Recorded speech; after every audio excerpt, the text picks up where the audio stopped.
우리 앞에 보고 함께 한번 읽어보겠습니다. 함께 읽습니다. 시작. 성경에 의해 변화받지 못한 사람은 오직 성경을 읽지 않은 사람 뿐이다. 우리는 지금 사도행전의 말씀을 살펴보고 있고요. 특별히 사도행전 사도 바울의 제2차 선교 여정, 오순절에 임한 성령을 통해 예루살렘과 유대와 사마리아와 땅끝까지 사도들이 예수 그리스도의 십자가와 부활이라는 복음을 증거한 행적을, 특별히 사도 바울의 1차, 2차, 3차 행적을 중심으로 살펴보고 있습니다. 앞에 보시면 2차 선교 여정 역시 사도 바울이 이 시리아의 안디옥에서 출발해서, 여기 안디옥 있죠? 안디옥에 출발해서 바울의 고향인 다소 가기 전에 우리 바나바와 마가 요한을 데리고 가는 일로 인해 심히 다퉈서 바나바는 마가 요한, 요한복음을 기록한 마가 요한을 데리고 자기 고향인 구브로, 키프로스로 아이고 죄송합니다. 키프로스로 갔고, 바울은 여기까지 끝입니다.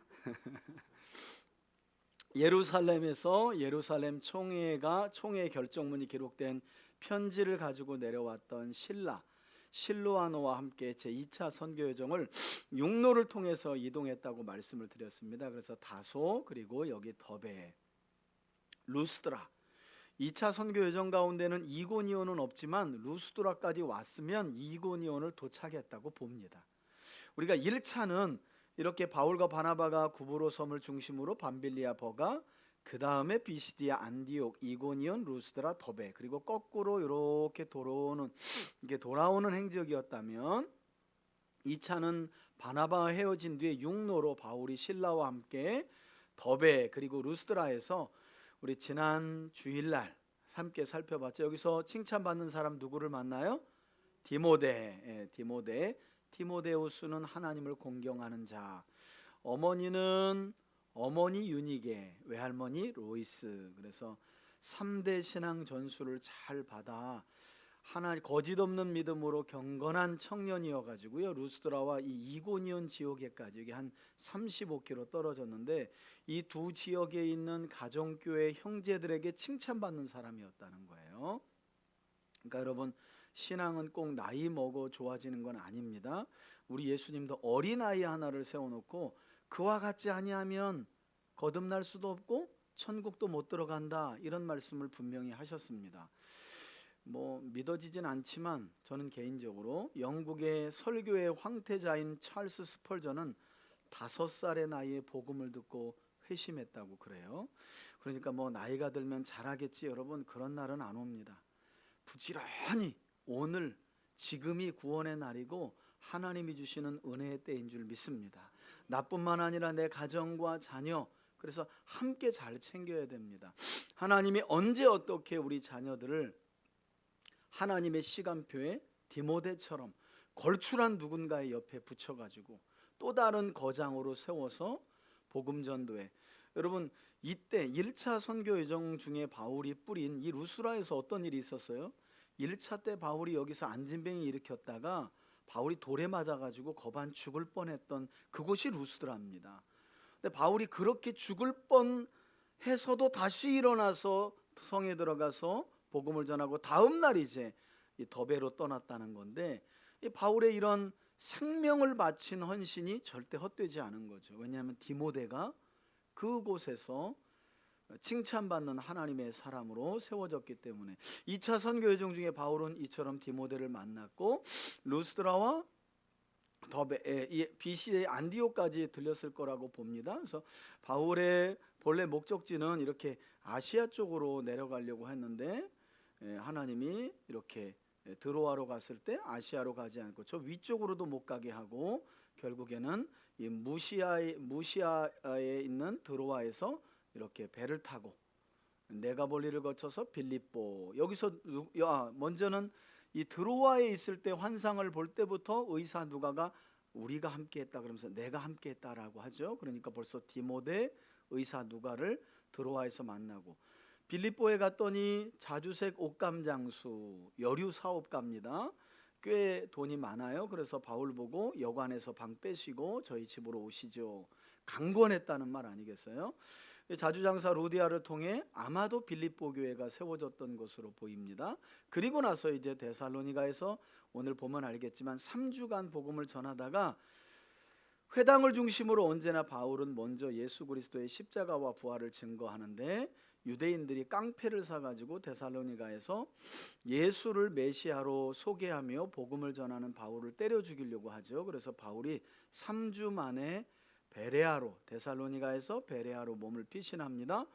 그런데 여기 데살로니가에서 조폭을 시켜서 바울을 죽이려 했던 유대인들이 여기까지 와가지고 바울을 괴롭게 하니까 형제들이 선생님 빨리 아무래도 저 아덴 쪽으로 내려가시는 게 낫겠습니다. 그래서 바울이 야반도주 하듯이 이렇게 아테네까지 와서, 여기 아테네는 아주 뭐 철학과 종교, 얼마나 철학과 종교가 융성했는지 거리마다 그냥 뭐 신들 이름, 뭐 철학, 그리고 아고라 이런 그 언덕에서는 철학을 뭐 여기 오늘도 나오는데 철학에 대한 이야기도 하는데, 이 사람들이 얼마나 종교심이 많았는지 어떤 사람은 막 기도하길래 바울이 이렇게 보니까 이 편말 앞에 알지 못하는 신, 그 앞에서 기도하는 거예요. 그냥 뭘 안 믿으면 그냥 종종 말씀드리는데 저희 초등학교 때 학교에서 호구조사 하잖아요. 가족 몇 명이냐, 종교는 뭐냐. 그래서 저는 이제 어리니까 엄마한테 가서 물어봐요. 어머니 우리 집 종교가 뭐예요? 어머니가 주먹을 내밀어요. 이렇게 내 주먹을 믿어라. 실제입니다. 제 어머니 여기 있는데 거짓말 시키겠어요? 그래서 저는 어렸을 때부터 주목교를 믿었어요. 주목교 교주의 가르침 하에서 주목교를 믿어. 어머니 주목을 믿어야 되는구나. 그래서 항상 그래서 어머니가 우스갯얘기로 종교가 뭡니까? 주목을 믿어라. 그래서 우린 주목교이구나. 우리 가정은. 그래서 어쨌든 이렇게 이 아덴 사람들이 종교심이 많아가지고 알지 못하는 신. 그러니까 바울이 그 고린도서에 보면 율법을 아는 자에게는 율법을 아주 율법 박사처럼, 모르는 사람에게는 율법에 무지한 율법 없이 이렇게 복음을 소개했다는데, 여기서 바로 창세기를 바로 꺼내요. 너가 그 알지 못하는 신이라고 비는 그 신이 여호와 하나님인데, 그분이 때를 따라 비를 내려주시고 가을 되면 가을거지를 통해 네 입에 양식을 주시는 분이, 그분이 바로 이스라엘의 하나님, 아브라함의 하나님 여호와라는 분이야. 그분이 죄인인 우리를 구원하시려고 그분의 아들 독생자 예수 그리스도를 보냈다. 바울이 그냥 이렇게 아주 복음을 심플하게 전해요. 여러분 아무튼 말씀만 가지고 전도 잘 못합니다. 말씀을 가지고 현장에 나가봐야 어떤 대상을 만나도 이 구미에 맞게 복음을 탁탁탁 찔러서 전할 수가 있어요. 이거는 훈련이 필요해요. 기도만 한다고 되는 건 아니고. 그래서 바울이 아주 멋지게 복음을 전하죠. 그리고 다시 바울은 고린도로 오게 되는데, 그 내용이 이제 오늘 보게 되면 바울이 고린도에 왔을 때 1년 6개월 머물면서 이 고린도에서 개척을 합니다. 그리고 나서 세워진 교회가 나중에 세워지고 그 보내진 편지가 바로 고린도 전후서라는 거, 사도 바울이 개척한 교회였고요. 바울은 여기에서 마게도냐 지역에 남겨두었던 실라와 디모데를 고린도에서 만납니다. 두 사람과 제외하고 바울이 거의 유대인들의 핍박 때문에 쫓기듯이 나오게 된 이 땅에 복음이 어떻게 뿌려졌고 바울에게서 복음을 들은 사람들이 어떻게 신실하게 환난 중에 믿음을 지켜가 나가는지에 대한 이야기를 듣고 바울이 너무 감동해가지고 고린도에서 1년 6개월 동안 그 지역에서 복음을 전하고 개척하면서 데살로니가에 데살로니가 전후서를 보내는 거예요. 그래서 1장부터 보면, 야 너희들 참 내가 3주밖에 복음을 못 전했는데 어떻게 이렇게 신실한 믿음을 가지고 환난 중에도 예수 안 버리고 이렇게 잘 지키니, 힘내라, 곧 주님 오신다, 곧 주님 오신다. 그래서 매 장마다 이제 이게 오해가 되어가지고 이제 극단적 종말론 분위기가 교회 안에 스물스물 올라오기 시작해서 바울이 다시 데살로니가 후서를 쓰게 된 것이고요. 뭐 학자들마다 다르기는 한데 데살로니가 전후서를 쓰고 여기에서 갈라디아서를 썼다는 분도 있고, 그러나 이제 저는 제가 신대원 다닐 때 지금으로부터 23년 전에 저를 가르치신 분이 홍인규 교수님인데, 이분은 세계적으로 바울 신학자예요. 그분의 저서에 보면 그분은 개인적으로, 많은 학자들은 여기서 갈라디아를 써서 바울이 보냈다고 하는데 그러기는 좀 어려워요. 지금처럼 무슨 최신부가 있어가지고 하는 것도 아니고, 여러분 갈라디아는 여기거든요. 이 지역이에요. 근데 바울이 여기에서 이렇게 썼을 수도 있죠. 근데 저는 그보다는 돌아오는 길인 에베소나 밀레도로 도착할 때 여기에서 육로를 통해서 이 갈라디아 지역에 있는 교회들에게 갈라디아서를 쓰지 않았을까 하는 거예요. 이건 중요한 것도 아니고 천국 들어가는 시험 문제도 안 나오니까 근심하지 마세요. 그냥 목사님이 공부 열심히 했다는 거 알리고 있구나 그러시면 돼. 갈라디아서를 쓰고, 그리고 바울은 돌아옵니다. 돌아와서 예루살렘에 가서 선교 보고하고 다시 이제 아람의 다메섹을 거쳐서 어디로? 원상복귀하는 거죠. 선교 파송했던 시리아의 안디옥 교회로. 요 과정이. 근데 이제 요때 우리가 기억해야 될 게 바울의 제2차 선교정부터 여기 보면 뭐가 쓰여지기 시작했다는 거예요. 바울 서신, 바울의 13편의 편지, 공동서신이 시작되는 히브리서부터 유다서까지가 공동서신인데, 여러분 히브리서는 많은 학자들이 바울 서신으로 아예 편입해서 놓기도 합니다. 왜냐하면 히브리서를 쓸 수 있는 대가는 바울밖에 없을 것이라는 게 거의 전통적인 견해고요. 더욱이나 맨 마지막 히브리서 13장을 보면 디모데에 대한 근황을 알려줘요. 그 디모데에 대한 근황은 믿음으로 낳은 아들이라고 부르는 바울밖에는 이렇게 디모데에 대한 근황을 그 당시 알기가 어려워서 히브리서도 바울 서신에 포함하는 학자들도 있다는 거예요. 그러나 우리가 전통적으로 일반 서신, 공동 서신을 히브리서부터 유다서까지 놨으니 그냥 이걸 그대로 놓고, 일단 바울 서신은 13편인데 13편 중에 데살로니가 전후서와 갈라디아서가 제2차 선교 여정 중에 쓰여지기 시작했다. 여러분 우리 교회가 그래도 이렇게 말씀이 흥미롭고 재밌는 건, 자 여러분 역사만 가르치면 이제 역사책이 되는 거예요. 성경은. 여러분 성경은 역사책이 아닙니다. 태초부터 종말의 모든 시간을 담은 역사가 기록되어 있지만 그 역사의 바탕 위에 하나님은 하나님의 구원 역사를 기록해 놓은 거예요. 하나님의 구원의 섭리를 인간의 역사에다가 이렇게 기록해 놓은 겁니다. 그런 점에서 역사가 있지만 단순히 역사책이 아니다. 구약에서 우리가 구약을 배울 때, 제가 열왕기서를 볼 때 열왕기의 역사 속에 다녀간 선지자들을 다 끌어와다가 가르쳤고, 사도행전을 지금 살펴보면서는 이제 사도행전의 사도들의 행적, 특별히 바울의 복음 행적 가운데 기록된 서신서를 가져와야 알 수 있는 거예요. 제가 이렇게 쉽게 이야기를 드려요. 여러분들이 길을 가는데 편지를 주었어요. 편지를 주은 거예요. 편지 봉투를 찍고 내용을 봤는데 뭐 러브 스토리, 이렇게 이게 러브레터야 보니까. 근데 한참 이제 이게 뭐 읽고 있구나. 영희와 철수가 막 사랑의 내용을 쓰고 있는데 갑자기 어느 대목에서, 매우 중요한 대목인데, 그때 그 일은 내가 그렇게 해서 너무 미안해, 이렇게 나오는 거예요. 그때 그 일은 내가 그렇게 해서 미안해. 그럼 우린 모르는 거예요. 그죠? 왜 철수가 영희한테 그때 그 일은 내가 그렇게 해서 미안해라고 하는데 그렇게 한 게 뭔지 모르는 거예요.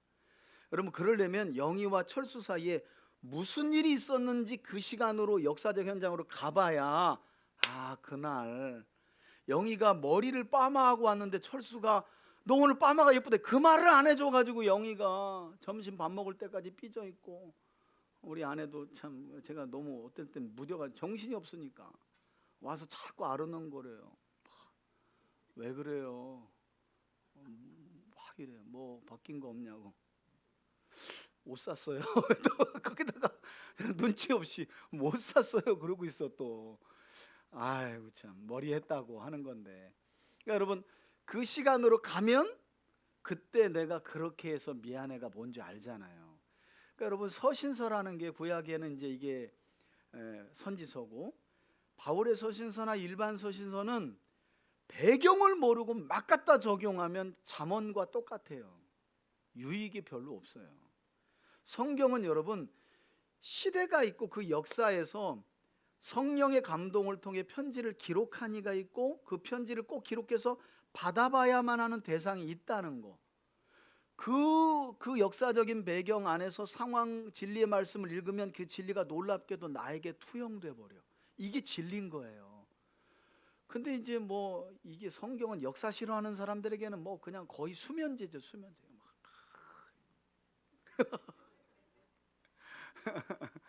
근데 여러분, 하나님이 이 세상의 시작과 종말의 역사 안에 놀라운 구원의 하나님의 섭리를 담아놨다는 것을 우리가 기억을 해야 하고, 그런 관점에서 역사의 한 복판에서 바울이 보내진 편지입니다. 이게 제가 근래에 우리 스승님이 제 은사는 아닌데 최영삼 교수님이 쓴 요한일서를 보고 있는데, 요한일서 이제 우리 아침에 요한복음 하고 제가 요한일서로 넘어가고 요한계시록으로 갈 거거든요. 여러분, 성경을 마태, 마가, 누가, 요한 읽고 사도행전 쭉 읽어간 다음에 요한 1, 2, 3서 가면 아무런 감동 없습니다. 뭔 얘기 하는지도 몰라요. 그냥 사랑의 사도구나, 뭘 사기라고 자꾸 말하는데 무슨 말인지 모르겠고 요한 3서 넘어갔다가 그냥 끝나는 거예요. 계시록 가면 더 헷갈리죠. 온통 무슨 암호로 돼 있는 것 같고. 근데 그렇지 않아요. 동시대에 기록된 요한복음, 요한 1, 2, 3서, 요한계시록, 이 요한서신을 쭉 한번 보면 여기서 읽혀지는 큰 맥락이 있습니다. 아침에 빠지면 되겠어요, 안 되겠어요? 잠깐 광고 들어간 거예요, 여기서. 아침 기도의 광고. 예, 여러분, 아침 기도에 쭉 따라오시면 우리 교회는 3년이면 저는 충분해요. 3년 정도 되시면 말귀를 알아먹어요. 여러분, 하나님의 말씀이 들리는 것만큼 신앙생활의 기쁨과 감격이 없습니다. 거기에 우리 신앙의 주축을 놓아야 돼요. 기도 응답 받고 뭐 체험하고 이런 건 곁들이요, 곁들이. 막걸리는 주식이 아니잖아요. 곁들이지. 일꾼들의 주식이 있단 말이에요, 주식이. 자, 그 기쁨을 이제 우리가 드디어 이제 사도행전 하면서 맛보게 될 텐데요. 통독은 제가 사도행전은 지금 고민인데, 사도행전은 그냥 사도행전만 보려고 하고 서신서는 이런 게 요때 기록됩니다 하고 잠깐 하고 이제 사도행전만 보려고 그래요. 다각면으로 봐야 돼요. 사도행전만 보는 게 필요하고, 이제 수요일 통독은 사도행전에서 기록된 서신서를 가져와서 서신서 통독을 할 거예요. 그러면 훨씬 더 여러분, 편지입니다. 저 요한일서 아까 말씀드렸는데, 아이고, 요한일서가 5장인데 책이 이렇게 두꺼워. 여러분, 5장인데 이렇게 두꺼워. 읽지 말라는 거지. 박사들은 이렇게 밥 먹고 사는 거예요. 이제 목사들은 공부해야죠. 근데 엄두가 안 나. 여러분, 로마서 몇 장이에요? 16장인데 여러분, 마틴 로이드 존스의 로마서는 강해가 이만해. 전질이 16장을. 그러니까 이건 뭐 성도들은 읽지 마, 까불면 안 돼, 나 이런 사람이야, 이렇게밖에 안 읽혀지는 거죠. 5장의 편지, 16장의 편지인데 뭘 그렇게 할 말이 많아. 공부는 목사만 하면 돼. 이게 자꾸 뭘 기독교 백화점 가서 하나 읽으려고 그랬더니 막 1, 2, 3편이야 요한일서가 1, 2, 3편. 그건 알라는 거예요, 말라는 거예요? 편지인데, 꼴랑 편지인데. 어떤 분들은 제가 이렇게 하면 목사님, 그래도 하나님의 말씀인데 서신서인데 꼴랑이라뇨. 제가 여러분들로 하여금 성경을 좀 쉬우라고 이해를 시키는 거예요. 여러분, 편지입니다. 편지는 발신자와 수신자를 알고, 왜 발신자가 편지를 보낼 수밖에 없는 상황을 이해하면 편지는 술술술 읽혀지는 거예요. 이제 그걸 여러분들이 경험하게 될 겁니다. 자, 그래서 바울의 편지가 쓰여지기 시작했다. 요 지도를 제가 여기다 이렇게 놓을 테니까요. 여러분들이 이제 우리 서신서, 우리 사도행전으로 들어가서 지명이 나올 때마다 앞에 한 번씩 보시고 읽어 가시면 좋을 것 같아요. 자, 사도행전 17장입니다. 우리 앞에 보시고 한번 지도를 보시고, 잠시만요. 암비볼리와 아볼리아냐로 다녀가 데살로니가에 이르니 거기 유대인의 회당이 있는지라. 바울이 자기의 권리대로 그들에게로 들어가서 새 안식일에 성경을 가지고 강론하며 뜻을 풀어 그리스도가 해를 받고 죽은 자 가운데서 다시 살아나야 할 것을 증언하고 이르되, 내가 너희에게 전하는 이 예수가 곧 그리스도라 하니, 그 중에 어떤 사람 곧 경건한 헬라인의 큰 무리와 적지 않은 귀부인도 권함을 받고 바울과 실라를 따르나. 지금 여기가 어디라고요? 데살로니가. 여러분, 여기 보십시오. 바울이 지금 데살로니가로 간 겁니다. 돌아오는 주일날 우리가 이제 빌립보에서 있었던 자주장사 루디아, 그리고 이후에 귀신 들린 여종을 고친 일로 인해서 바울과 실라가 감옥에 갇힌 일, 그 이야기 이제 살펴볼 거요. 그건 끝났고 이제 오늘 17장은 데살로니가에서 있었던 겁니다. 유대인의 회당에서 복음을 전했고 새 안식일을 지냈다. 3주예요. 뜻을 풀어 십자가의 죽으심과 부활을 증언했다는 거예요. 그리고 예수가 그리스도라는 것, 메시아라는 것 증언했습니다. 그랬더니 이 지역에 있는 경건한 헬라인이라는 건 유대교에 대해서 상당히 이렇게 좋은 이미지를 가지고 유대인들이 믿는 여호와 하나님을 믿겠다고 한 사람들이에요. 그런데 아직 누군 몰라요. 예수는 모르는 사람들을 말하는 거예요. 그리고 큰 무리와 적지 않은 귀부인들도 권함을 받고 바울과 실라가 전하는 복음을 어디에서? 여기 데살로니가에서 믿게 됐다. 자, 그러나 이때도 뭐 바울의 1차 선교 여정부터 누렸던 일이잖아요. 유대인들의 저항. 그러나 유대인들은 시기하여 저자의 어떤 불량한 사람들을 데리고 때를 지어 성을 소동하게 하여 야손의 집에 침입하여 그들을 백성에게 끌어내려고 찾았으나 발견하지 못하매 야손과 몇 형제들을 끌고 읍장들 앞에 가서 소리질러 이르되 천하를 어지럽게 하던 이 사람들이 여기도 이르매 야손이 그들을 맞아들였도다. 이 사람들이 다 가이사의 명을 거역하여 말하되 다른 임금 곧 예수라 하는 이가 있다 하더이다 하니 무리와 읍장들이 이 말을 듣고 소동하여 야손과 그 나머지 사람들에게 보석금을 받고 놓아주니라. 밤에 형제들이 곧 바울과 실라를 베레아로 보내니. 자, 여러분 여기 보시면 지금 데살로니가에서 더 이상 머물 수 없었던 바울과 바나바가 베레아로 이렇게 이동합니다. 여기서 이렇게 여기가 베레아입니다. 마게도냐 지역, 지금의 그리스죠, 그리스. 그들이 이르러 유대인의 회당에 들어가니라. 베레아에 있는 사람들은 데살로니가에 있는 사람들보다 더 너그러워서 간절한 마음으로 말씀을 받고 이것이 그러한가 하여 날마다 성경을 상고하므로 그중에 믿는 사람이 많고 또 헬라의 귀부인과 남자가 적지 아니하나 데살로니가에 있는 유대인들은 바울이 하나님의 말씀을 베레아에서도 전하는 줄을 알고 거기도 가서 무리를 움직여 소동하게 하거늘.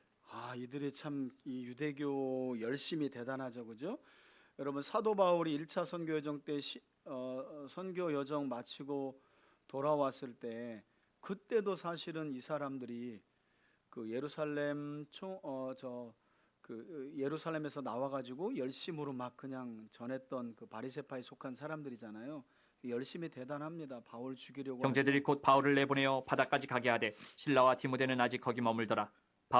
여러분 실라와 디모데는 거기에 머물게 마게도냐 지역에 머물게 했던 겁니다. 바울을 인도하는 사람들이 그를 데리고 아덴까지. 아덴이 아테네입니다. 여기 보시면 지금 바울은 베레아까지 와서 바울을 괴롭게 하는 자들 때문에 여기 보시면 이렇게 아테네, 그리스 아테네까지 오게 된 겁니다. 그리고 이제 아덴이라고 하는 곳에서 바울이 복음을 전하게 되는 내용이 16절 이하죠. 이르러 그에게서 실라와 디모데를 자기에게로 속히 오게 하라는 명령을 받고 떠나니라. 16절입니다. 바울이 아덴에서 그들을 기다리다가 그 성에 우상이 가득한 것을 보고 마음이 격분하여 회당에서는 유대인과. 여러분 이런 거에 화내시는 거예요. 예수 못 믿게 하는 거에 화나고 예수 믿는 사람들은 우상이 가득한 것을 보면 격분하는 거예요. 내 뜻이 이루어지지 않았다, 나하고 안 맞다고 격분하는 게 아니라 진짜 성령이 내주하는 사람은 우상이 가득한 걸 보고 격분하고, 복음을 전하는데 방해하는 것들 보면 격분하고. 경건한 사람들과 또 장터에서는 날마다 만나는 사람들과 변론하니 어떤 에피쿠로스와 스토아 철학자. 여기 나오죠, 그죠? 에피쿠로스 학파, 스토아 학파는 우리가 학창 시절에 공부할 때 배웠잖아요, 그죠? 그런 철학들이 그리스 안에 아주 흥행했다는 거죠. 그리고 바울이 그들과도 논쟁합니다. 들도 바울과 쟁론할세 어떤 사람은 이르되 이 말쟁이가 무슨 말을 하고자 하느냐 하고 어떤 사람은 이르되 이방신들을 전하는 사람인가 보다 하니 이는 바울이 예수와 부활을 전하기 때문이더라. 그 많고 많은 신들 중에서 뭐 여호와 들어봤어? 예수 들어봤어? 뭔 소리야. 몰라, 뭐 그런 신 있나 보지 하고 사람들이 그냥 흘려보낸 사람도 있고, 바울이 워낙 탁월하게 복음을 잘 전하니까 이 말쟁이가 뭔 말하는 거야 이렇게 말하기도 했다는 거예요. 19절. 그를 붙들어 아레오바고로 가며 말하기를 내가 말하는 이 새로운 가르침이 무엇인지 우리가 알 수 있겠느냐. 내가 어떤 이상한 것을 우리 귀에 들려주니 그 무슨 뜻인지 알고자 하노라 하니. 여러분 복음이 사람들에게 어떻게 들려졌대요? 이상한 거. 여러분 저와 여러분들도 한때는 이 복음이 이상한 것으로 들려졌었습니다. 지금은 당연한 거라고 들려지지만 그래서 자꾸 잊어버려요. 막 저 찾아와가지고 목사님 저분 왜 이렇게 성경 못 깨닫는지 모르겠다고 제가 아이고 참 소시적 생각 못 하시고 그러시네. 21절. 모든 아덴 사람과 거기서 나그네 된 외국인들이 가장 새로운 것을 말하고 듣는 것 이외에는 달리 시간을 쓰지 않음이더라. 바울이 아레오바고 가운데 서서 말하되 아덴 사람들아 너희를 보니 범사에 종교심이 많도다. 내가 두루 다니며 너희가 위하는 것들을 보다가 알지 못하는 신에게라고 새긴 단도 보았으니 그런즉 너희가 알지 못하고 위하는 그것을 내가 너희에게 알게 하리라. 예, 너희가 지금 뭐 온갖 철학과 수많은 신들을 섬긴다고 하는데 사실은 그거 다 헛거야. 진짜 신은 이거야라고 이제 소개합니다. 우주와 그 가운데 있는 만물을 지으신 하나님께서는 천지의 주제신이 손으로 지은 전에 계시지 아니하시고 또 무엇이 부족한 것처럼 사람의 손으로 섬김을 받으시는 것이 아니니 이는 만민에게 생명과 호흡과 만물을 친히 주시는 이심이라. 인류의 모든 족속을 한 혈통으로 만드사 온 땅에 살게 하시고 그들의 연대를 정하시며 거주의 경계를 한정하셨으니 이는 사람으로 혹 하나님을 더듬어 찾아 발견하게 하려 하심이로되 그는 우리 각 사람에게서 멀리 계시지 아니하도다. 예, 그러니까 다른 신 찾지 말고 하나님을 찾아라. 그분이 창조주시다. 우리가 그를 힘입어 살며 기동하며 존재하느니라. 너희 시인 중 어떤 사람들의 말과 같이 우리가 그의 소생이라 하니 이와 같이 하나님의 소생이 되었은즉 하나님을 금이나 은이나 돌에다 사람의 기술과 고안으로 새긴 것들과 같이 여길 것이 아니니라. 알지 못하던 시대에는 하나님이 간과하셨거니와 이제는 어디든지 사람에게 다 명하사 회개하라 하셨으니 이는 정하신 사람으로 하여금 천하를 공의로 심판할 날을 적정하시고 이에 그를 죽은 자 가운데서 다시 살리신 것으로 모든 사람에게 믿을 만한 증거를 주셨음이니라 하니라. 그들이 죽은 자의 부활을 듣고 어떤 사람은 조롱도 하고 어떤 사람은 이 일에 대하여 내 말을 다시 듣겠다 하니 이에 바울이 그들 가운데서 떠나매 몇 사람이 그를 가까이하여 믿으니 그 중에는 아레오바고 관리 디오누시오와 다말이라 하는 여자와 또 다른 사람들도 있었더라. 아멘. 예. 그러니까 바울이 창조주 하나님 심판의 주님을 전했을 때 회개하고 돌이킨 자들이 아덴에 있었고 그들 믿는 자 중에는 아레오바고 관리 공무원이죠, 공무원 디오누시오와 그리고 다마리라고 하는 여자 그리고 다른 사람들도 믿었다는 겁니다. 여러분 아주 바울이 복음을 심플하게 전하죠. 그리고 낯선 곳에 가고 이런 관리들 앞에서도 아주 심플하게 복음을 전해요. 예.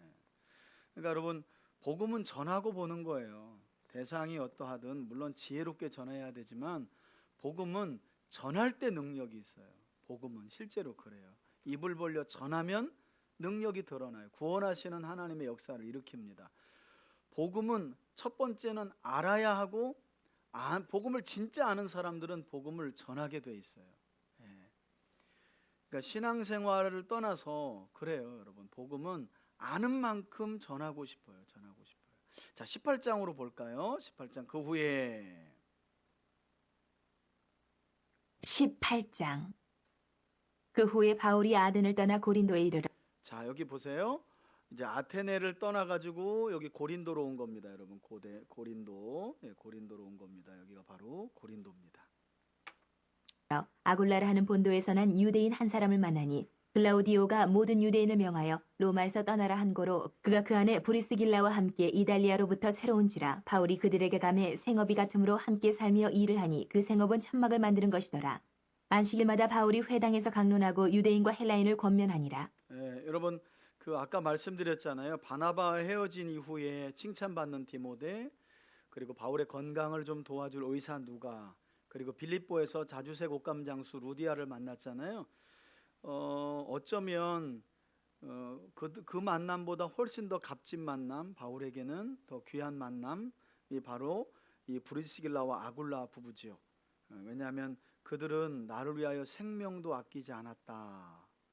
바울이 로마서 16장에서 로마 교회에 로마에 있는 가정교회들에게 마지막 인사를 할 때 이 부부 이야기를 하는데 자기를 위해서 생명도 아끼지 않았다고 하는 천막 짓는 생업이 같았던 이 브리스길라와 아굴라 부부를 만나게 되는 장면이 또 역시 2차 선교 여정입니다.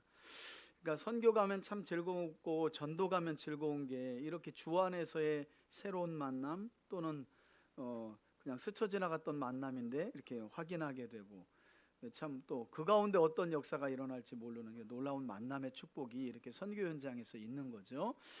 여러분 여기에서 우리가 좀 로마서의 배경이 되는 부분을 여러분들이 조금 좀 기억해 주시면 나중에 3차 선교 여정 중에 우리가 함께 살펴볼 로마서가 이해가 되는데, 여러분 여기 보면 그런 얘기를 하죠. 바울이 고린도에 도착했던 여기 누가 왔냐면 저 본도로부터, 이쪽이 본도인데 본도로부터 쫓겨나 가지고 브리스길라와 아굴라 부부가 바울과 함께 천막을 만드는 일을 생업이 같은데 여기 와 있었다는 거예요.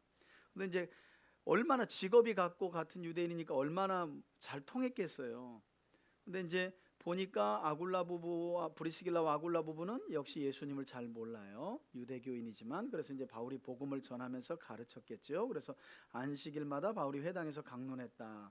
여러분 여기서 중요한 게 뭐냐면 본도에서 고린도로 오게 된 배경이 있어요. 여기 보면 잠깐 나오죠. 글라우디오라고 하는 황제가 모든 유대인을 명하여 로마 본토에서 떠나라.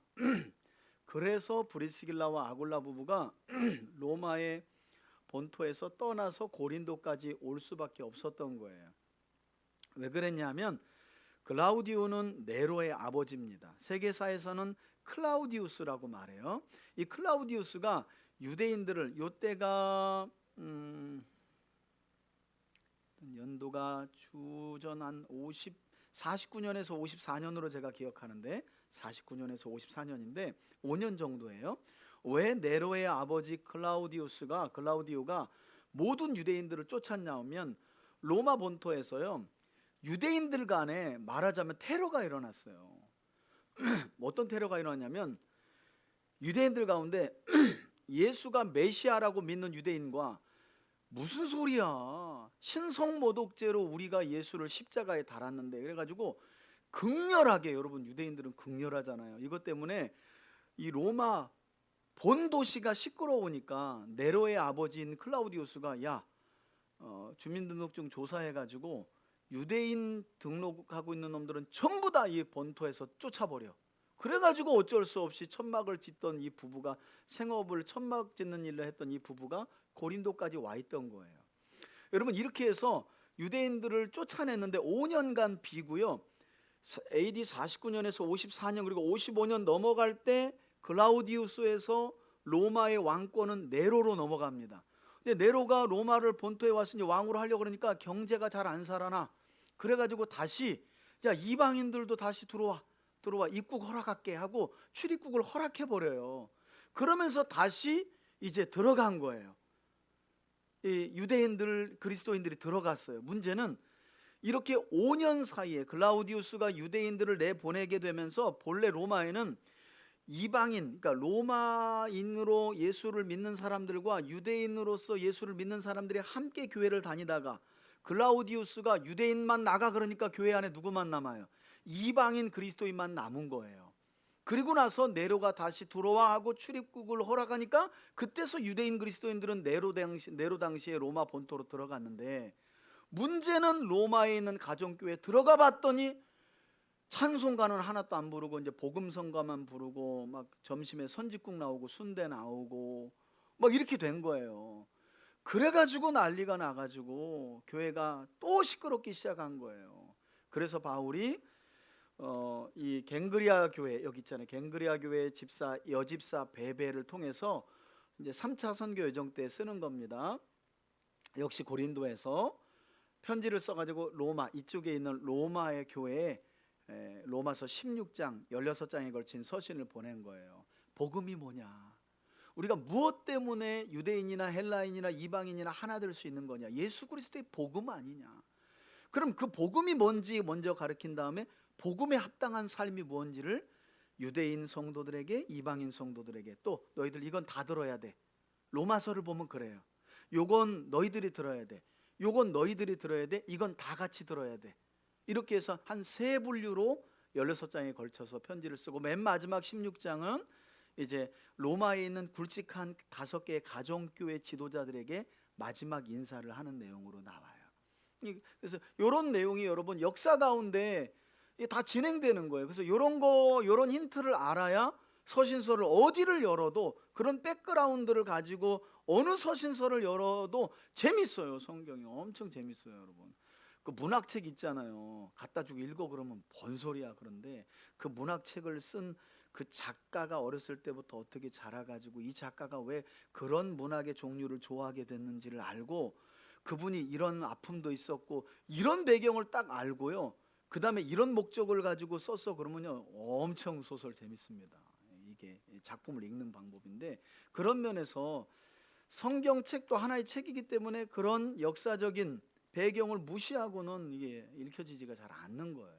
그래서 로마서가 기록된 배경을 제가 잠깐 고린도에서 브리스길라와 아굴라 부부, 제가 아마 여기 요한계시록까지 가고 나면 다시 통독은 조금 시간을 두고 다시 한번 인물 강좌, 인물 성경을 아담부터 해가지고 요한계시록 한 사도 요한까지 한 130명인가 140명을 한번 다시 다루고, 제가 시간이 없어요.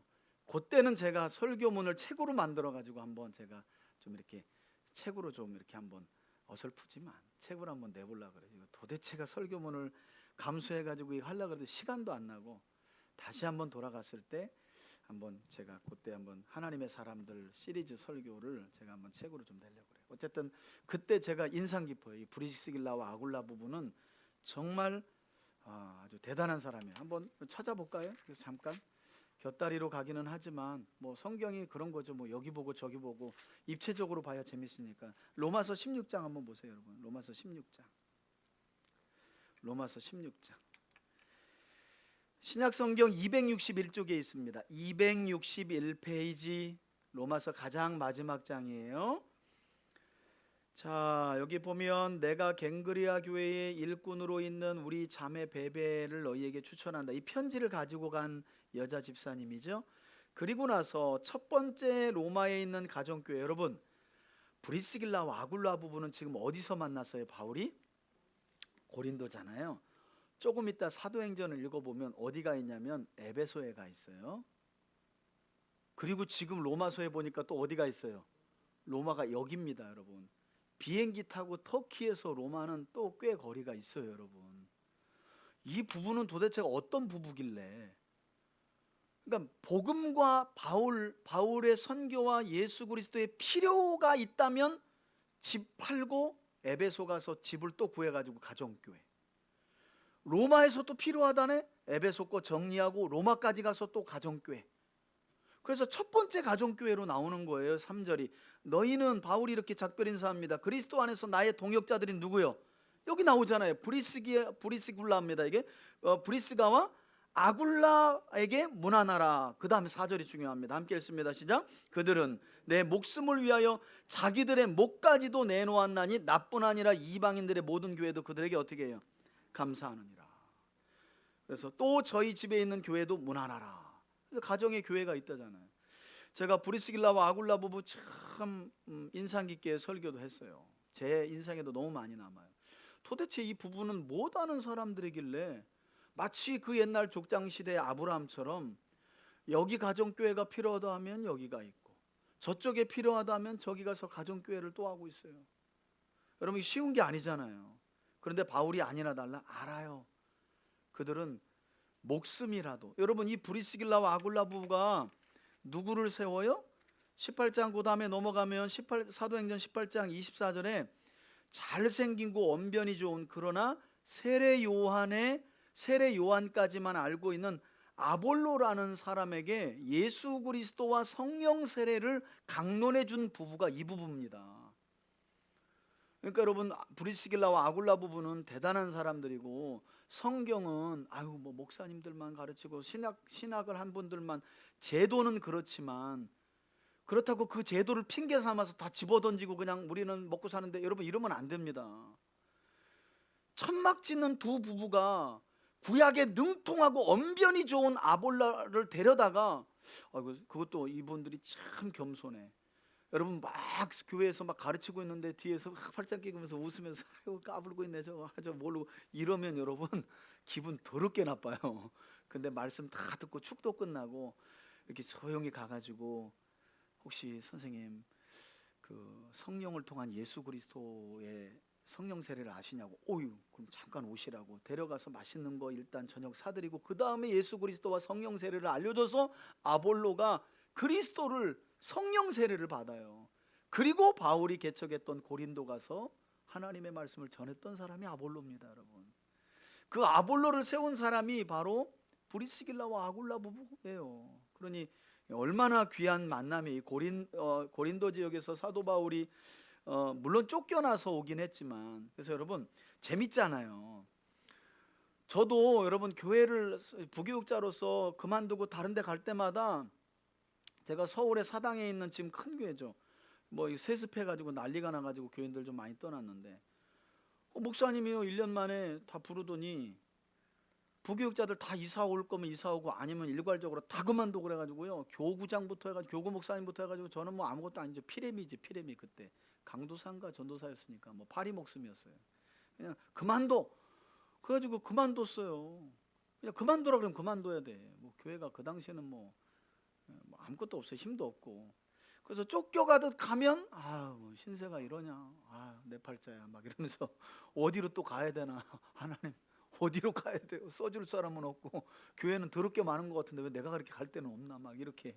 근데 쫓겨나는 것 같지만 하나님은 그 다음을 이미 예비하셔. 또 거기서 좋은 사람들을 만나게 하시고.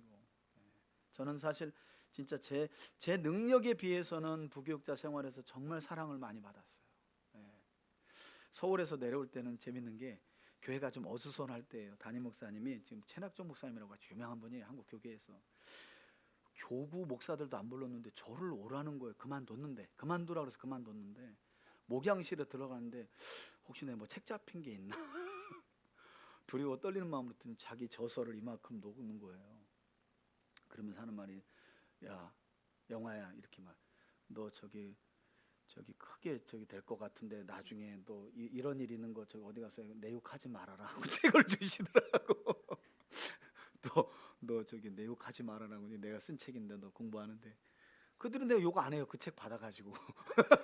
근데 그 책 안 받았으면 또 이렇게 욕하고 다닐 텐데 나도 사람이잖아. 그게 큰 할 얘기가 많아. 비리도 많고. 그런데 내가 한 얘기도 안 했어요. 또 하나님이 나와서 이제 다음 부교육자 생활을 하게 됐는데 새벽 예배 때 그런 감동을 주셨어요. 부족함이 보여도 너 그거 험담하지 말고 네가 그분을 위해서 기도하면 그 축복이 너한테 돌아온다. 그래서 정말 그 하나님의 음성이 저를 살렸어요. 여러분 저 말하기 좋아하잖아요. 또 말 중에 어떤 말이 맛있어요? 남 씹는 거. 뒷담화는 그렇게 맛있어. 꿀처럼 달아. 뒷담화는 최고야. 근데 하나님의 그 음성에 제가 순종해서 1년을 아침 기도회 때마다 우리 양무리 교회가 저 이충동 현대아파트 있을 때 그때 그 제일 작은 교회였을 때 그때 1년 이상을 서울에 있는 최낙종 목사님 사역을 위해서 그 교회도 주님 교회인데 어디로워서 내가 좋을 게 뭐가 있어. 주님 마음을 새롭게 하시고 교회를 새롭게 하옵소서. 제가 그 복을 이렇게 받는 거예요. 진짜로. 그때 그 음성을 놓치지 않고 나오구란 거 외치지 않은 게 얼마나 감사한지 몰라요. 제가 진짜 그 복을 다 받았어요. 여러분 우리 교회가 뭐 이제 13년 됐는데도 뭐 이렇게 상가 여러분 그렇지 않습니다. 현실을 보시면 저희 노회에서도 우리 교회 지금 제가 우리가 2011년도에 창립해서 2012년도 9월이잖아요. 그때부터 지금까지 해서 여러분 우리 노회 안에서 총회까지 해가지고 큰 대형 교회에서 부임한 교회 빼고 개척해가지고 유명한 목사님 빼고 없다고 보시면 돼요. 여러분 그 제 자랑이 아니라 우리 모두의 자랑이에요. 정말이에요. 이렇게 없어요. 여러분 교회가 있는 교회도 다 문 닫고 가정교회로 가는 거예요. 그런데도 이만한 상가에서 교회 부지라도 구입하고 그래도 우리가 행복하게 스트레스 받지 않고 행복하게 말씀 알아가면서 하는 이런 교회 없어요. 진짜입니다 이거. 그래서 정말 저는 이 바울과 브리스길라와 아굴라 부부의 이 복된 만남만큼이나 저는 저와 여러분들의 만남도 귀하다고 생각이 들고 복된 만남이라고 믿습니다. 자, 더 볼게요. 이제 다시 본문으로 돌아와서 실라와 디모데가 마게도냐로부터 내려오매 바울이 하나님의 말씀에 붙잡혀 유대인들에게 예수는 그리스도라 밝히 증언하니 그들이 대적하여 비방하거늘 바울이 옷을 털면서 이르되 여러분 지금 18장 6절하고 있습니다. 지금 바울이 고린도에서 브리스길라와 아굴라 부부 만났잖아요. 그런데 여기 마게도냐에 남겨두었던, 왜냐하면 표적은 바울이니까 바울이 실라와 디모데를 남겨놓고 너희는 여기서 복음 전해라 그랬거든요. 근데 여기서 드디어 실라와 디모데가 고린도에 있는 바울을 찾아온 거예요. 그래서 함께 복음을 전하고, 그런데 여기서도 대적이 있었죠. 이 피가 너희 머리로 돌아갈 것이요 나는 깨끗하니라. 이후에는 이방인에게로 가리라 하고 거기서 옮겨 하나님을 경외하는 디도 유스도라 하는 사람의 집에 들어가니 그 집은 회당 옆이라. 또 회당장 그리스보가 온 집안과 더불어 주를 믿으며 수많은 고린도 사람도 듣고 믿어 세례를 받더라. 밤에 주께서 환상 가운데 바울에게 말씀하시되 두려워하지 말며 침묵하지 말고 말하라. 예, 여러분 이때는 성경 66권이 특별 계시로 정경화되지 않았기 때문에 하나님이 사도행전이지만 여러분 구약은 AD 90년에 이르러서 유대의 얌리아라고 하는 곳에서 39권이 정경으로 확증되고 신약은 그로부터 300년이 더 지나서 27권 그래서 통합 66권의 성경이 정경으로 확증된 거예요. 한참입니다. 그러니까 사도행전에는 하나님이 하나님의 뜻을 계시할 방법이 없어요. 여전히 구약 방법 그대로예요. 선지자의 예언, 말씀의 가르침, 그 다음에 환상 또는 꿈. 그래서 먼저 사도 바울이 1차 때, 2차 때도 저 마게도냐에서 사람이 우리에게 와서 좀 도와주고 복음을 전해줘라는 거 보고 갔다 그러잖아요. 하나님의 인도 방법이죠. 여기서도 환상 가운데 하나님이 아마도 이 고린도에서 바울이 복음을 전하는 게 녹록지 않았나 봐요. 여러분 여기 고린도는요 그 로마의 퇴역 장군들이 거금의 은퇴비를 가지고 여기 로마 이 고린도의 항구 도시인데 여기 거예요. 왜냐하면 항구 도시라 쫙 수킬로에 다 룸사롱이 있어요. 퇴역 장군들이라 돈 많고 집에 노예를 부리고 있고 그리고 퇴폐나 그리고 특별히 여기서 올림픽 경기를 그리스가 많이 했어요. 여기 고린도에서 올림픽 경기를 많이 해요. 그런 내용들도 고린도서를 보면 나오는데 그런 지금 곳에서 복음을 전하려고 하니까 여러분 우리가 보통 그러잖아요. 섬 사람 항구 있는 데는 복음 전하기 어렵잖아요. 좀 사람들이 드세고 그래서 아마 바울도 두려워했나 봐요.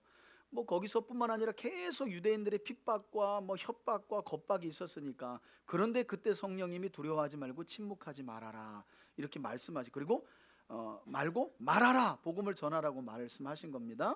내가 너와 함께 있으며 어떤 사람도 너를 대적하여 해롭게 할 자가 없을 것이니 아멘이죠, 그죠? 이는 이 성중에 내 백성이 많음이라 하시더라. 예, 내가 구원할 백성이 많으니 너는 뭐 하라는 거예요? 말하라는 거예요. 여러분 전도는 말하는 거예요. 전도 훈련도 중요하지만 전도는요 내가 만난 하나님 예수님을 말하는 거예요. 그러면 내 백성이 구원을 받아요. 주님이 그렇게 하시는 거예요. 그렇게 고린도에 얼마 머물러 있었다고 말합니까? 11절 1년 6개월을 머물며 그들 가운데서 하나님의 말씀을 가르치니라. 예, 이렇게 하고 여러분 11절 옆에다가 데살로니가 전후서를 기록했다라고 쓰면 좋겠죠. 요 사도행전 18장 11절 고린도에서 1년 6개월 머물렀는데 이때 데살로니가 전후서가 기록되었다라고 옆에다 이정표를 해놓으면 좋아요.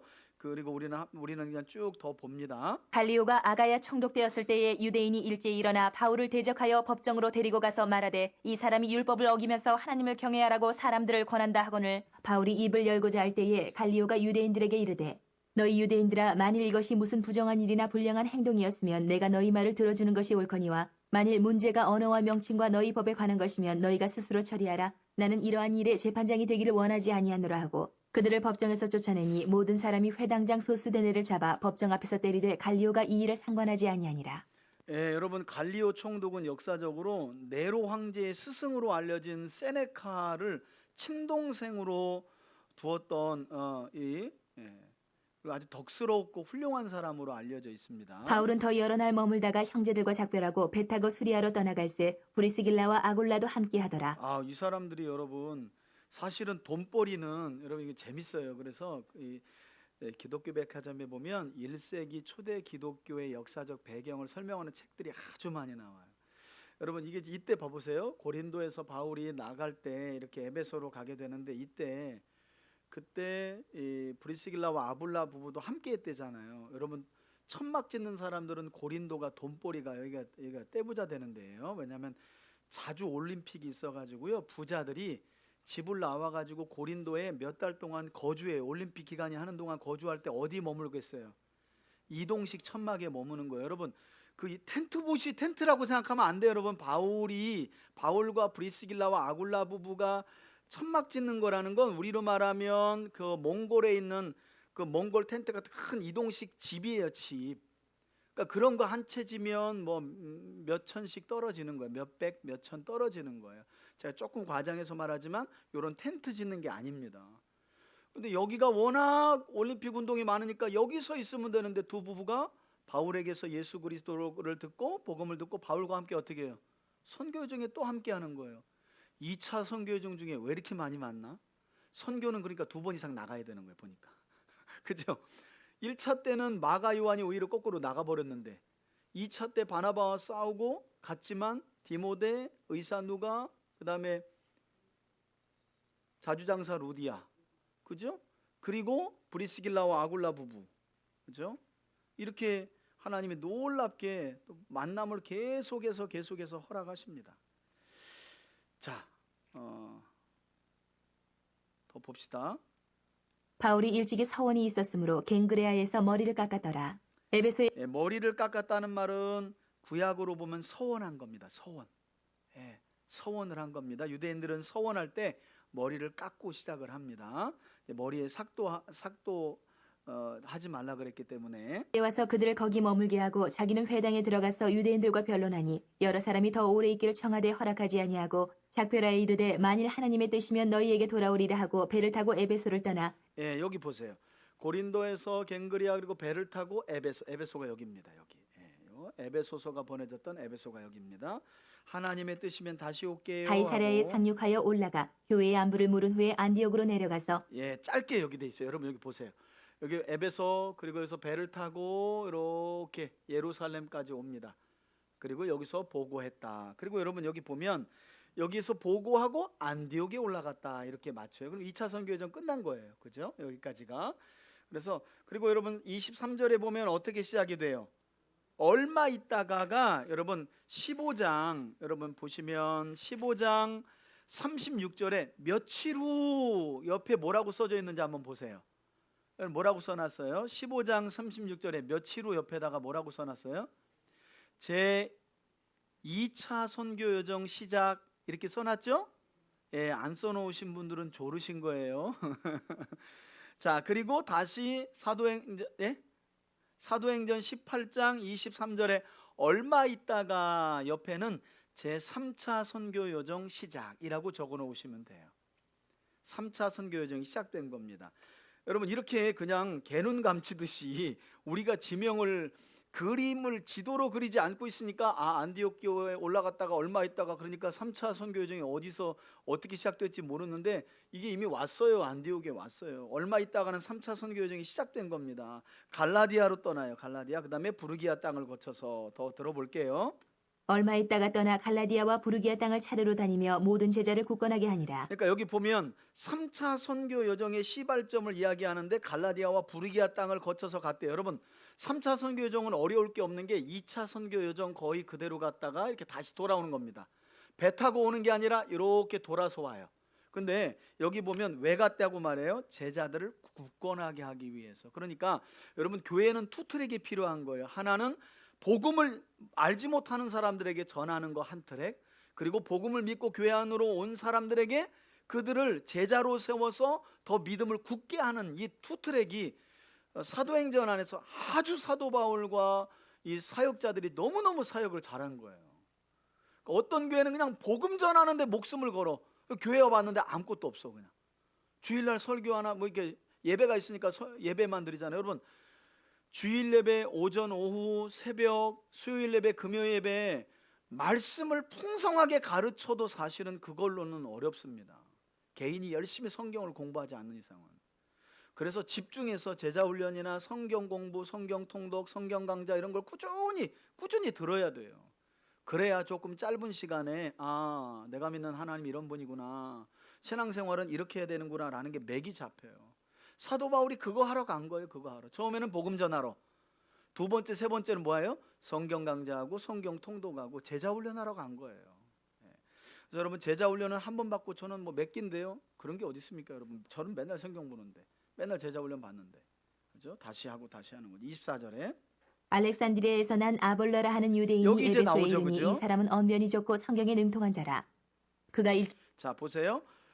3차 선교 여정이 시작됐습니다. 갈라디아와 부르기아 지나가지고 어디까지 왔냐면 에베소에 왔어요. 여기 보세요. 에베소에 왔어요. 여기 에베소에 3차 선교 여정이 시작된 겁니다. 에베소. 자 볼게요. 일찍이 주의 도를 배워 열심으로 예수에 관한 것을 자세히 말하며 가르치나 요한의 세례만 알 따름이라. 그가 회당에서 담대히 말하기 시작하거늘 브리스길라와 아굴라가 듣고 데려다가 하나님의 도를 더 정확하게 풀어 이르더라. 아볼라가 아가야로 건너가고자 하므로 형제들이 그를 격려하며 제자들에게 편지를 써 영접하라 하였더니 그가 감의 은혜로 말미암아 믿은 자들에게 많은 유익을 주니 이는 성경으로서 예수는 그리스도라고 증언하여 공중 앞에서 힘있게 유대인의 말을 이기미러라. 아멘. 오늘은 여기까지만 딱 30분이라 여기까지만 보고 10분 정도 기도하고 마치려고 하는데요.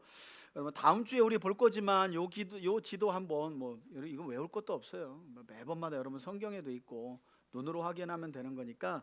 자, 이게 3차 선교 여정 지도입니다. 3차 선교 여정 보면 거의 2차하고 똑같은데 2차는 이렇게 고린도까지 갔다가 배를 타고 에베소에서 이렇게 예루살렘으로 돌아와서 안디옥으로 들어갔죠. 그런데 여기 보면 이제 이렇게 3차는 제자들을 굳게 하기 위해서 갔다는 거 아니겠어요? 이렇게 에베소에서 지금 에베소에서 머물렀다는 것까지 나왔죠, 그죠? 여기서 아볼로를 만나 가지고 이제 이제 가르쳤다라고 하는 거. 그리고 이렇게 2차 갔던데 그대로, 그리고 배를 타고 이렇게 오는 게 아니라 3차는 오던 길로 그대로 옵니다. 그리고 다시 에베소를 거쳐서 여기 밀레도에서 이제 에베소의 장로들을, 여기 육지인데 여기가 항구가 가깝고, 그래서 에베소 교회 장로들을 요리로 불러요. 그래서 해변가에 있는 데서 사도 바울이 자신이 기도하면서 받은 환상을 이야기합니다.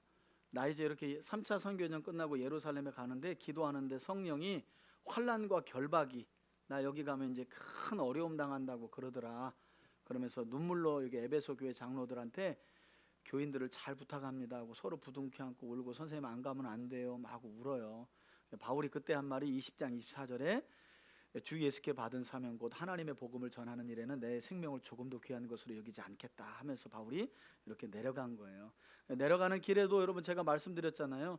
가는 길마다 가정교회를 들렸는데 가정교회에서도 똑같은 환상을 성도들이 받아요. 선생님 올라가면 큰일 난다고 저희가 기도응답 받았는데요. 그래서 가지 말라 그래요. 똑같은 환상을 받았어요. 근데 성도들은 그러니까 가지 말라 그러고 바울은 그래서 내가 가야 된다고 얘기하고. 이 과정 속에서 에베소에 머물면서 바울이 2차 선교여정 중에 고린도 기어가 시대 1년 6개월 머물면서 개척한 곳, 여기서 이 고린도 교회가 이제 1장부터 4장까지면 여러분 고린도전서가 15장인가요? 16장인가요? 15장인가요? 아무튼 그렇게 긴, 이게 그 정도 되는데 거의 3분의 1이 당파 싸움이에요. 고린도 교회가 4분의 1 됐어요. 당파 싸움 났어요. 16장인가 그럴 거예요. 그래서 여기서 편지가 와요. 에베소에서 2해 동안 복음 전하고 있는 바울에게 선생님 교회가 짜게지게 생겼어요.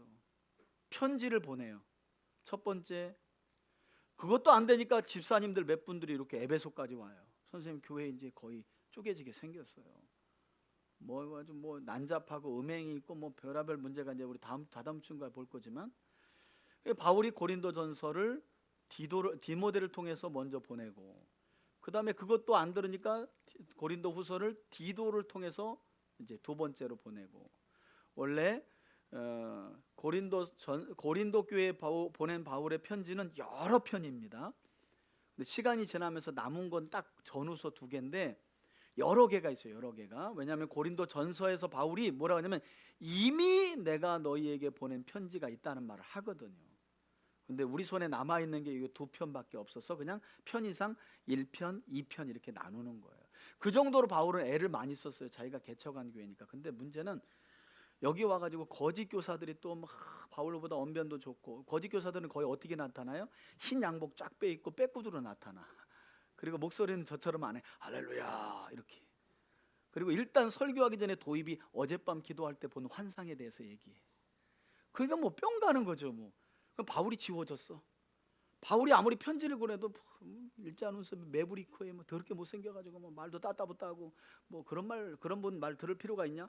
여러분 이래가지고 바울이 고린도후서에 보면 내가 아주 끝내 내가 가면 너네 아주 다 끝내버린다고, 내가 가만 안 둔다고 이런 얘기까지 편지에다 다 쓰는 거예요. 그게 이제 3차 선교여정 중에 고린도교회 보내고, 나중에 디도까지 보내고 나서 바울이 안 오는 디도를 찾으러 갔다 만나고 이제 편지를 보내게 되는데, 결국 바울도 고린도에 다시 도착하게 됩니다. 3차 선교여정 중에. 그리고 여기서 이제 아까 말씀드린 글라우디우스 황제가 유대인들을 내쫓으면서 잠깐 5년의 공백 기간 동안 있었고, 다시 유대인들이 돌아와서 로마 교회가 어지럽게 된 것 때문에 하나 되지 못하는 로마 교회가 복음으로 하나 되도록 하기 위해서 16장을 써가지고 보낸 게 뭐예요?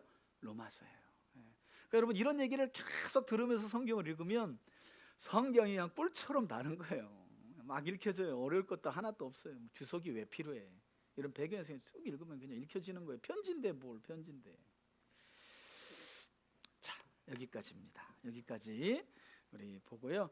우리 들은 말씀 붙들고 함께 한번 기도 드리도록 하겠습니다. 첫 번째 기도 제목인데요. 베레아 교회 성도들은 마음이 트이고, 이건 이제 다른 성경 번역을 제가 한 거예요. 우리 성경은 신사답고 마음이 너그러워 그랬는데 조금 더 와닿는 표현이더라고요. 마음이 트이고. 이 표현이 참 너무 좋았어요. 저는. 여러분 제발 예수 믿고 마음이 트인 사람들이 됐으면 좋겠어요. 마음이 트인 사람들이 돼야 돼요. 그리고 말씀을 열심히 받아들이는 사람들이어서 사도 바울이 전하는 말씀이 사실인지 알아보기 위해 날마다 뭐 했다는 거예요? 성경을 연구했다는 거예요. 우리 시간 기도할 때 하나님, 우리에게 성경 말씀에 대한 편견 없는 믿음을 주시고 기록된 말씀을 기준으로 깊이 묵상하고 분별할 수 있는 영적인 성숙함을 우리와 우리 가정과 우리 교회 공동체에 허락해 달라고 우리 주여 한번 부르며 기도하겠습니다. 주여, 할렐루야. 살아계신 아버지 하나님, 우리에게도 베레아 교회 성도들에게 주셨던, 그들이 가졌던 하나님 신사답고 너그러운 마음, 곧 트인 마음을 우리에게 주시기를 원합니다. 주의 말씀을 아멘으로 받는 마음과 믿음을 우리에게 주시되, 아멘으로 받고 그 말씀을 땅에 쏟는 것이 아니라 우리 일상으로 돌아가 그 말씀을 날마다 깊이 묵상하며 그 말씀이 내 삶이 될 때까지, 순종될 때까지 씨름하고 묵상하고 기도하며 나아가는, 그래서 베레아 교인들처럼 주님께 기쁨이 되고 사도 바울의 자랑이 되는 우리 3대 교회가 될 수 있도록 은총을 더하여 주시옵소서. 하나님, 우리의 마음을 넓혀 주시옵소서. 하나님의 말씀을 깨닫게 하여 주옵소서. 우리에게 지혜와 명철을 더하여 주시고 그 믿음으로 우리 가정을 살리고 우리 교회 공동체를 굳건하게 세워갈 수 있도록 도와주시옵소서. 바울이 전한 말씀이라도 가정으로 돌아가 매일의 삶 속에 성경을 연구했던 베레아 교회 성도들처럼 우리도 하나님의 말씀을 읽고 듣고 배워 연구함으로 말씀에 깊이가 더해갈 수 있도록 도와주시고, 이를 통해 우리 삶에 하나님이 도우시는 크신 은혜와 복을 누리는 저희들 다 되게 하여 주옵소서. 하나님, 우리 가정에 있는 여러 가지 어려움들, 우리 교회 공동체의 문제들도 주의 약속의 말씀을 기억하며 기도하는 우리를 통하여 해결을 받게 될 줄 믿습니다. 주님, 우리에게 트인 마음을 더하여 주옵소서. 넓은 마음을 더하여 주옵소서. 주님, 함께하여 주옵소서. 함께하여 주옵소서. 아멘, 아멘. 두 번째 기도 제목 함께 놓고 기도하겠습니다. 바울은 아테네에서 하나님을 알지 못하는 아덴 사람들을 향해 그들의 눈높이에 맞춰 천지 만물을 창조하신 하나님에 관해 복음을 전파하였습니다. 우리 시간 기도할 때 하나님, 바울처럼 어떤 대상을 만나든 어떤 이웃을 만나든 우리가 인격적으로 만난 하나님을 자유롭게 전할 수 있도록 예수님이 약속하신 말씀과 같이 누굴 만나든지 두려워하지 말라, 내가 해야 할 말을 너희 입에 주리라 주님 말씀하여 주셨사오니 믿음과 지혜를 우리에게 주시어서 아무쪼록 한 영혼이라도 더 구원에 이르도록 이끄는 우리와 우리 가정과 교회 공동체가 되게 해달라고 우리 주여 한번 간절히 부르며 기도합니다. 주여, 살아계신 아버지 하나님 아버지, 우리에게 성령의 충만함의 은혜를 더하여 주시고 복음을 자유롭게 전할 수 있는 지혜와 명철을 주시되 우리가 인격적으로 만난 예수님, 성령님, 하나님 우리 이웃들에게 전할 수 있도록 도와주옵소서. 바울은 내가 복음을 전하지 아니하면 나에게 화가 있을 것이다 라는 믿음을 가지고 한 삶을 살았습니다. 주님, 이 믿음을 우리에게 허락하여 주시고 우리와 관계된 불신자들, 하나님을 알지 못하는 죽어가는 영혼들에게 우리의 입을 벌려 복음을 전하게 하시고 내가 인격적으로 만난 하나님, 내가 받은 은혜를 증언하고 증거하며 전파할 수 있도록, 그래서 아무쪼록 한 영혼을 더 주께 구원하여 인도할 수 있도록, 주께로 인도할 수 있도록 도와주시옵소서. 그런 우리와 우리 가정과 교회 공동체로 세워져 가기를 원합니다. 하나님이 만나게 하시는 인연들마다 하나님이 만나게 하시는 만남의 축복들마다 복음이 전달되게 하시고 복음이 전해지게 하시고 하나님, 내가 만난 하나님을 인격적으로 담대하게 전할 수 있는 믿음도 성령의 충만함과 내주하심의 인도하심도 허락하여 주옵소서. 우리 성도들과 가정과 교회 공동체가 이 진리의 영이신 성령으로 충만하길 원합니다. 복음을 아름답게 증언하는 믿음의 삶을 살아가길 원합니다. 주여 함께하여 주옵소서. 그런 우리 성도들의 가정에 복의 복을 더하여 주옵소서. 복의 복을 더하여 주옵소서. 아멘, 아멘, 아멘. 세 번째 기도 제목입니다. 바울은 고린도 지역에서 복음을 전하며 자신을 대적하는 자들로 인해 큰 두려움에 빠졌는데, 이때 하나님은 바울에게 두려워하지 말고 침묵하지 말라고 말씀하시면서 함께 하실 것을 약속하셨습니다. 우리 시간 기도할 때 하나님께서 맡기신 삶의 자리와 사역의 자리에서 낙심과 두려움이 찾아올 때 함께 하시는 하나님과 하나님의 약속의 말씀을 의지하여 끝까지 가정에서, 일터에서, 또 교회 현장에서 하나님이 맡기신 일들을 충성스레이 감당하는 우리가 되게 해달라고 기도하시고, 올 한 해 우리 교회에게 주신 비전, 말씀은 삶의 영혼은 주님께, 그리고 질병과 삶의 어려운 문제 때문에 고통 중에 있는 우리 환우들을 위해서도 함께 한번 기도하겠습니다. 우리 마지막으로 주여 한번 부르며 기도합니다. 주여, 할렐루야. 살아계신 아버지 하나님, 고린도에서 복음을 전했던 바울은 큰 두려움에 빠졌습니다. 이때 하나님은 두려워하지 말라, 내가 너와 함께 할 것이다, 어떤 해도 받지 않을 것이라는 약속을 주시고, 너는 말하라, 너는 복음을 전하라 하고 말씀하여 주셨습니다. 주님 말하게 하여 주옵소서. 우리의 입을 벌리되 복음을 전할 수 있도록 도와주옵소서. 하나님, 몇 년째 잠잠한 우리의 입을 열어주옵소서. 나만 알고 기뻐하는 복음이 아니라 하나님이 예정하신 영혼들이 많다 하여 주셨사오니, 주님, 내가 예비한 영혼이 많다 하여 주신 주의 약속의 말씀을 기억하며 우리도 복음의 현장에서 복음을 힘써 전할 수 있도록 도와주옵소서. 하나님, 이 성에 내 백성이 많음이라, 이 성에 내 백성이 많음이라. 하나님이 송탄과 서정동에 주의 백성이 많은 줄 믿습니다. 우리가 입을 벌려 복음을 전하고 죽어가는 영혼들을 주께로 인도할 수 있도록 도와주옵소서.